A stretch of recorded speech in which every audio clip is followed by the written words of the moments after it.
At this point, we want to jump over and bring in Monsignor Kevin Irwin from the Archdiocese of New York. He's also served as the Dean of the School of Theology and Religious Studies at the Catholic University of America. Good morning to you. My condolences, and I appreciate you making time for us. What is your perspective on what many are reading as shocking news? Pope Francis being so public over the weekend for Easter Sunday and passing on Little Easter or Easter Monday. What's your reaction? My reaction is that he didn't obey his doctor. My doctor said if he's out and about with crowds, he's liable to die pretty quickly. He can catch anything, and yet he went outside and talked to people. He touched them. And he worked to the bitter end, and he was a tenacious man and knew his mind, and that's what happened.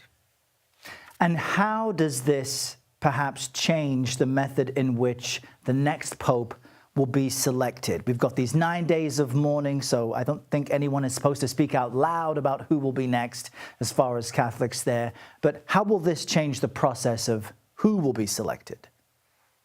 Well, my sense of it is that when he was hospitalized, the cardinals began to think who's going to be next. I think they were not really shocked at the timing, but certainly they're not unprepared to go to a conclave and realize who may want to vote as a successor.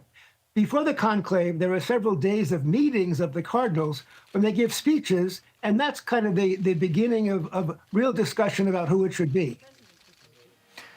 What I find interesting during our coverage today is that you've got some 20% of Americans who identify themselves as Catholic, and those numbers have been shrinking in the most recent years. We know that the Catholic population in the U.S. is slightly older than the general population by comparison, and I think a third are Hispanic. What do you think American Catholics want to see from the next pope? Well, I think they want to see a continuation of the invitational manner, being accompanied and not being lectured from on top.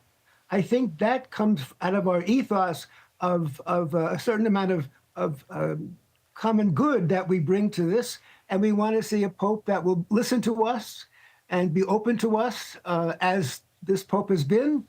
And I think they would look forward to a continuation of at least some of his initiatives. And for you, the largest imprint that Pope Francis left on your life?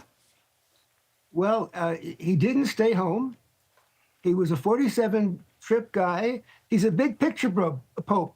So his first document was on the environment. That was a brand new thing for the Vatican, a whole new document on the environment, interconnectedness, the concern about the world.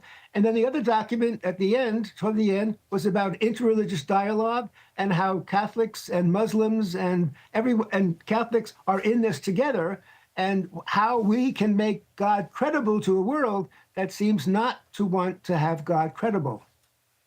Quite a message to leave on, Monsignor Kevin Irwin. Thanks for joining us today. We appreciate you. Very welcome.